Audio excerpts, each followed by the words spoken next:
செய்யாத தவறுக்கு 35 வருஷமா ஜெயில இருக்கேன்னு வச்சுக்கோ. நீ நிரபராதின்னு கண்டுபிடிச்சு திடீர்னு ஒரு நாள் உன்னை விடுதலை பண்ணினா 35 வருஷமா இருந்துட்டேன், நான் இனிமே ஜெயில விட்டு போமாட்டேன்னு சொல்லுவியா? இயேசுவை பத்தி பைபிள்ல 196 அதிகாரத்துல 683 வசனங்கள்ல குறிப்பிட்டிருக்கு. இயேசுவோட அம்மாவை பத்தி 22 அதிகாரத்துல 22 வசனங்கள்ல மட்டும்தான் குறிப்பிட்டிருக்கு. அதான் சொன்னேனே, பைபிளை யார் யார் எப்படி எப்படி புரிஞ்சுட்டாலோ அப்படி பிரிஞ்சுட்டா.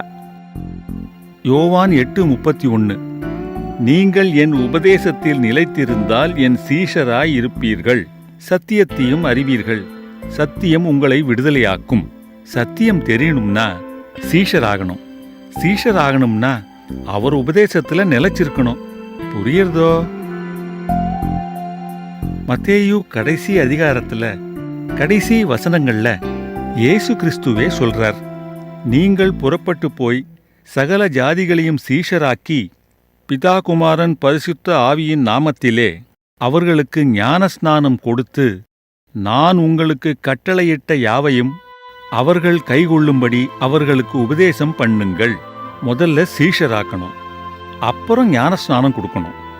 நம்ம உல்டாவில் பண்ணிக்கிட்டு இருக்கோம். முதல்ல ஞானஸ்நானம் கொடுத்துட்டு அப்புறம் சீஷராக்க முயற்சி பண்றோம்.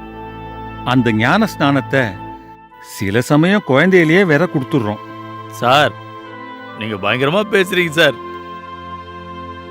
அதுக்கும் இயேசு சொல்லியிருக்காருப்பா, நீங்கள் சர்ப்பத்தைப் போல வினா உள்ளவர்களாயும் புறாக்களைப் போல கபடற்றவர்களாயும் இருங்கள்.